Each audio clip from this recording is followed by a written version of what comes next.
JC here again for RetireCheap.Asia.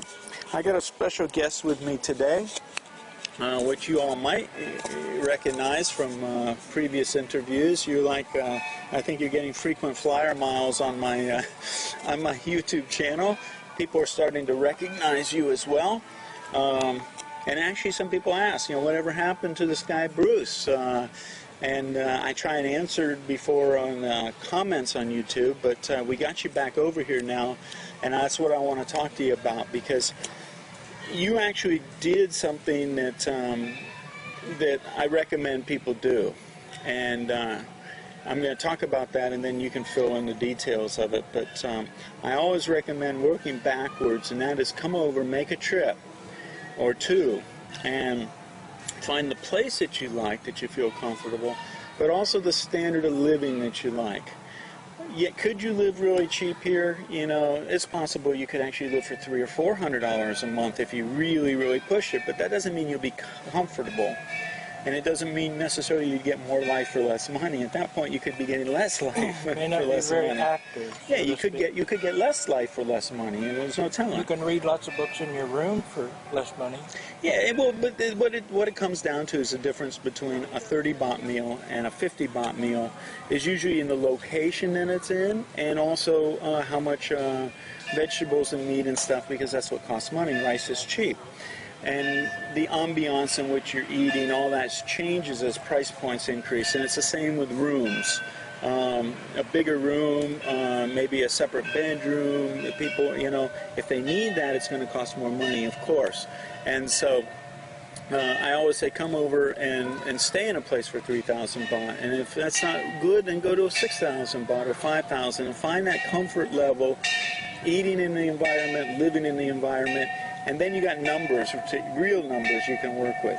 The motorbike, you want a rental motorbike, how much is it going to cost per month, all these things. Well, you did that about a year ago, almost. I think you said you left a year ago tomorrow. No, to go back. To the States. And so you were gone for almost exactly 1 year. And the reason why you were gone for a year is because you came here last year, you did that, you took down all the information you needed. You spent 6 weeks, eight weeks here last time. How long did you stay? 3 months. 3 months. Okay, 3 months. 12 months. 12 weeks.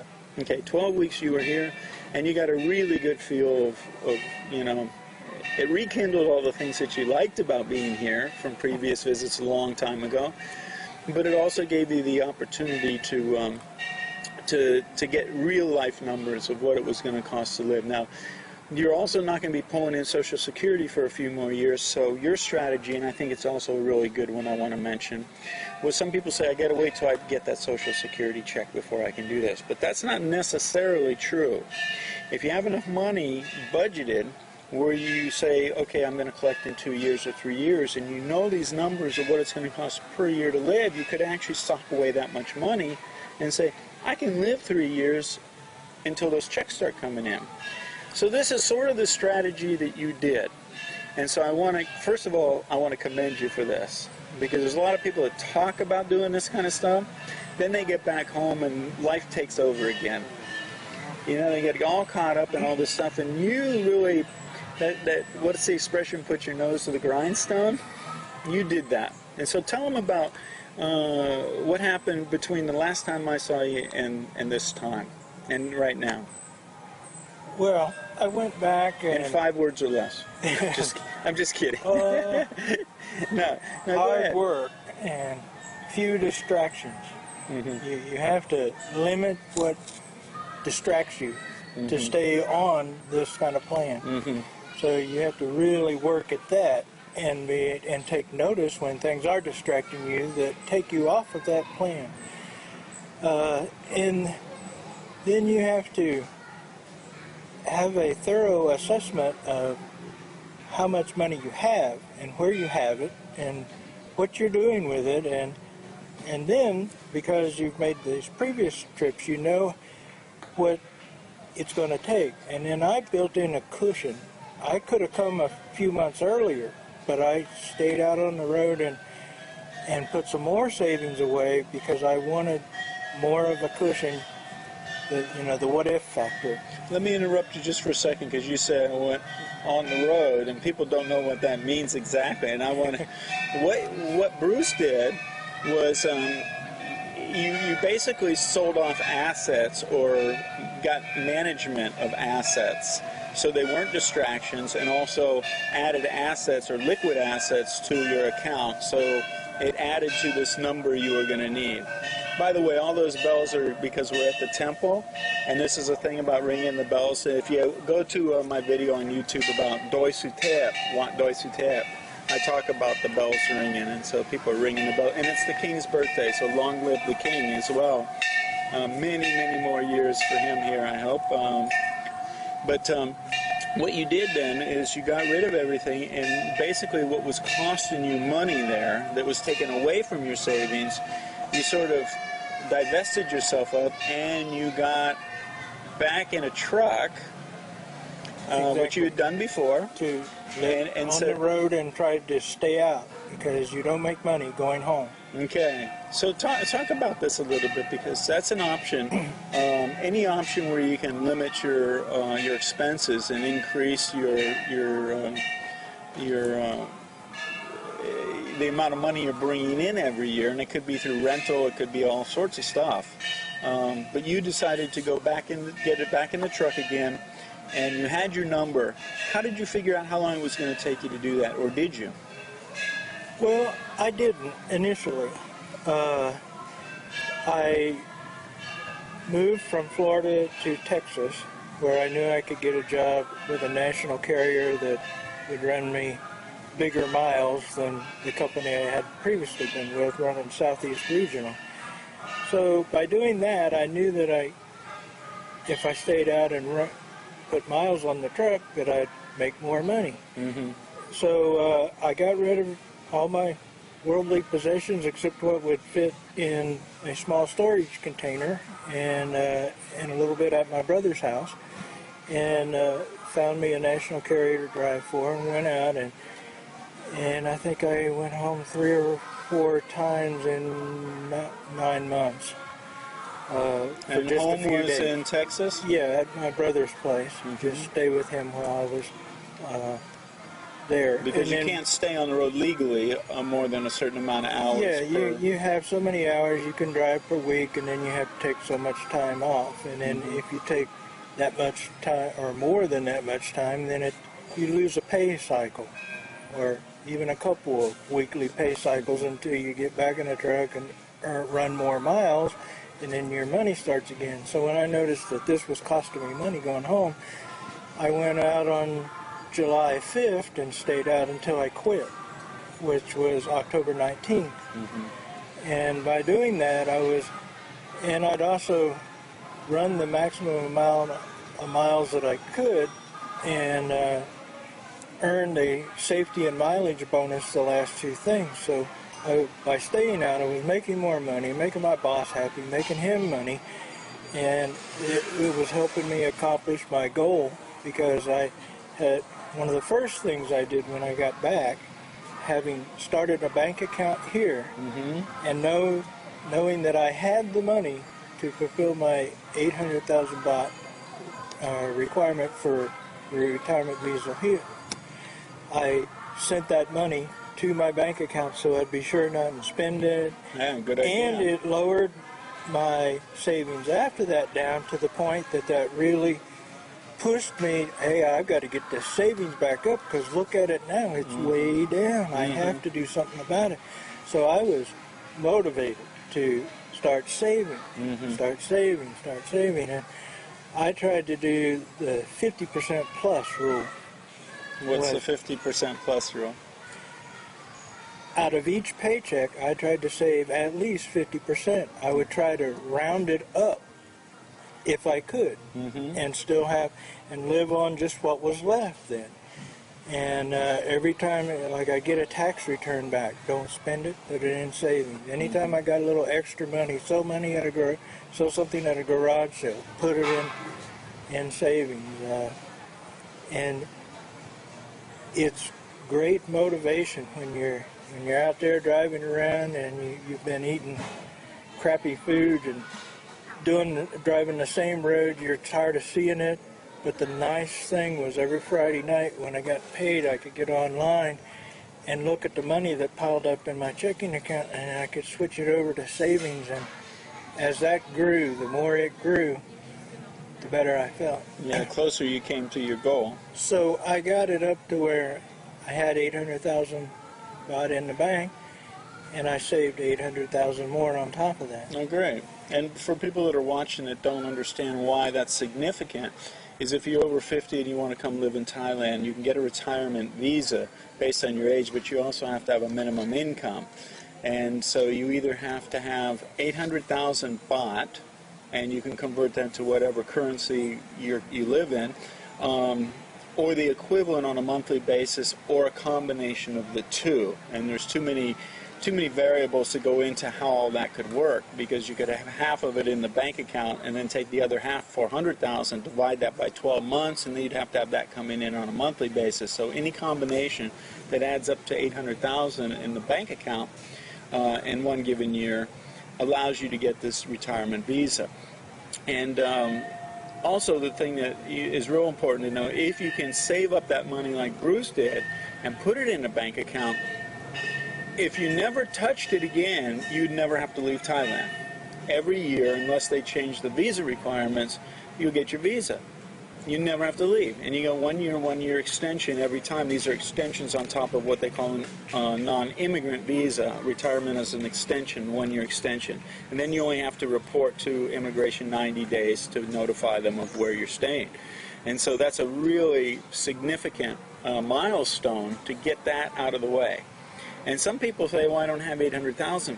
Well, if you have assets in real estate or something like that, and you sold them and took about 25,000 US dollars and put it into a bank account over here, and you could leave it there and then spend your check or whatever that's coming in to live off of, it's a done deal. For the rest of your life, it's a done deal. And so this was a real significant milestone as far as coming to retire over here. So my question for you, Bruce, is what do you think? What do you think the distractions are that keep people from, because a lot of people go home and they're really jazzed about doing this, doing what you did, and then they never accomplish it. Why do you think that is? They never accomplish their goal. Well, and what separated you to those be able distractions. To do it? Take your television to the Goodwill. Get rid of it. Mm-hmm. It's the devil. Mm-hmm. You do not need it. It doesn't give you enough positive feedback to have in your home. Mm-hmm. Get rid of it. When I was out on the road, I didn't have TV for over 5 years. After you get through the withdrawals from your TV, it's an irritant to be around one. Yeah, we talked about that just a little while ago. That every once in a while, maybe it was at your brother's house or something, when you had downtime, you turn on the TV, flip through a couple of channels and go, what the heck am I doing? This is not good, and turn it off. Exactly. I've gone into truck stops where they got them up, flat screens and places, and I'd sit there and I'd have to get up and turn around with my back to the TV because it was just... It sucks you into it.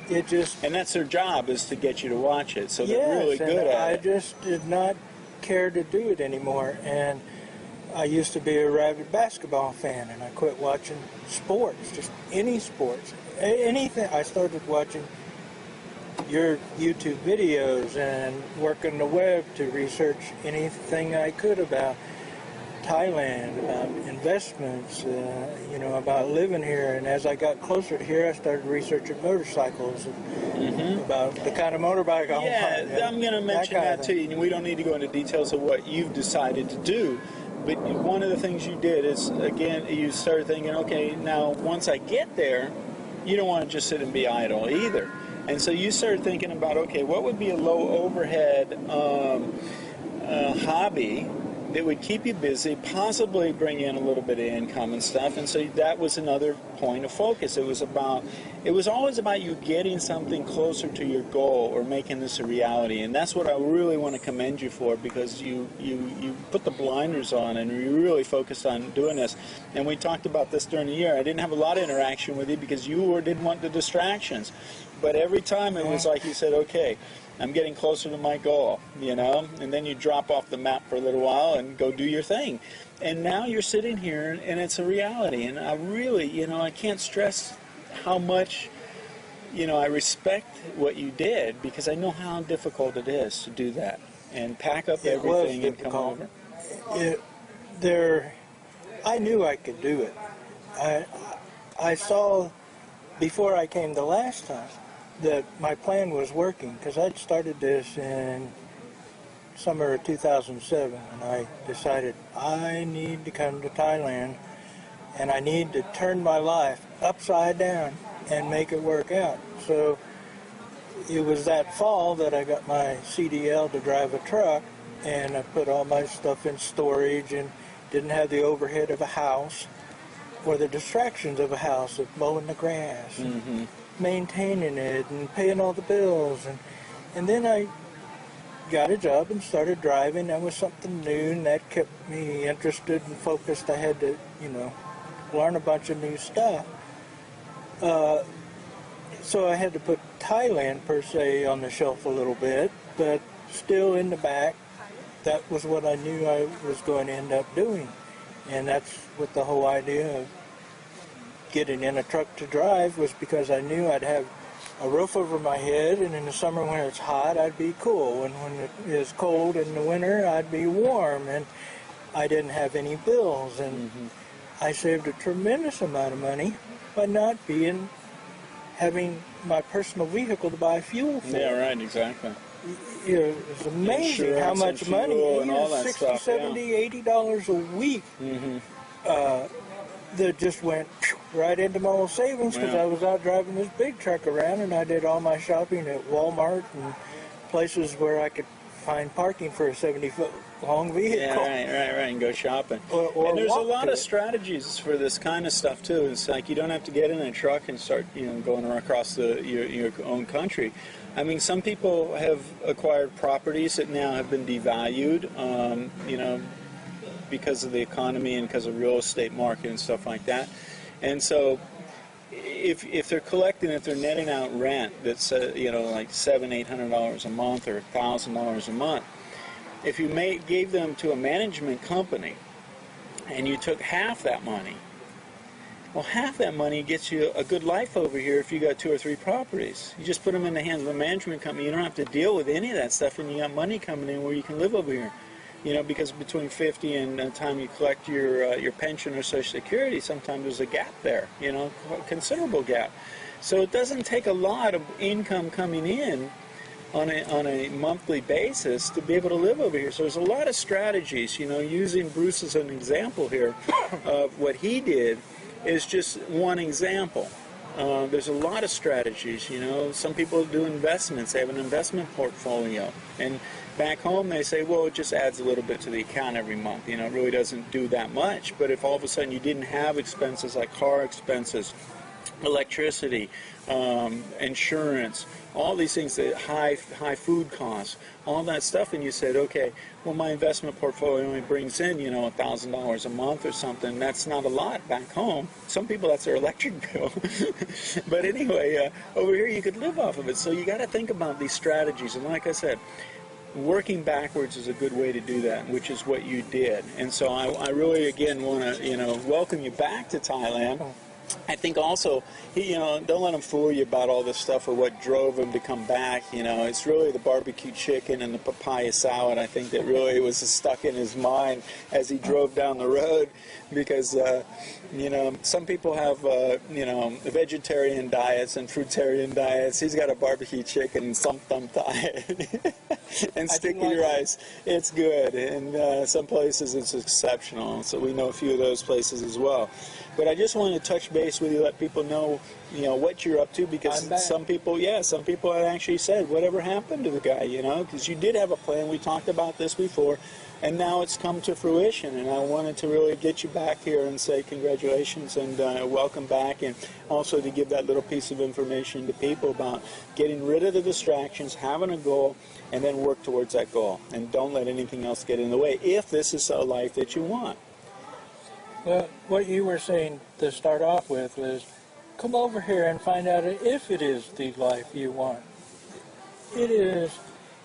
JC has many videos that show Thai life in all kinds of different aspects, but until you come, it's a total sensory type experience. And it's hard to put your finger on just one thing that's the reason I got to be here. For me, it's the weather is a big thing. I really do not care for You've only weather, been here 8 days, and we talked about this while I was setting up to do this video, that you've already noticed physical changes in 8 days since you've been here. So, I mean, and a lot of that has to do with diet. If people are on a fast food diet back home, it's really high in sodium, and all of a sudden, even though we use fish sauce, and when they cook, it's only you see them, it's a dash. Yeah. And so, you're changing the amount of sodium intake. You're getting a little more exercise, because when we park bikes, it isn't right in front of the door. That's right. You're also perspiring out a lot of poison. Rid of toxins that that's right. stays in your. When you're all wrapped up in a coat and it's cold, there's nothing escaping you any more than you can help. That's right. That's right. And so, yeah, I think it's an option for a lot of people. And one thing, though, and you said that it might not be for everybody, and you have to adopt beliefs, global beliefs in your life that allows you to be flexible. This is really important. If little things bother you, and you have to have everything just so to be comfortable and to be happy, then either you got to do one or two things: find a different place to live, or adopt beliefs that are going to allow you to become flexible. Because if you're talking about perfection, it isn't here. And there's examples of that constantly. You're going to get these examples. That you expect something to come one way and it comes some other way. And the Buddhists just sort of go along with that. They don't bitch and complain or whine about it. If a restaurant didn't serve them something that they liked or something, they just don't go back. It's a very simple thing. You move more towards what you like and away from what you don't like. And don't complain about it the whole time you're doing it. And Complaining is not productive.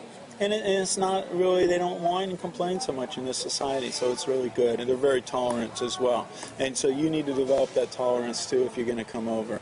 So again, Bruce, thanks so much for the input and your congratulations on your accomplishment. And who knows, maybe you'll accomplish something else over here. We'll get you back on camera where I say you need to let other people know about this, But I need to accomplish something else. Yeah, that's right. I'll work on that. So until we see you again, Bruce and JC out. And remember, when it comes to making your dreams a reality, there's always an option.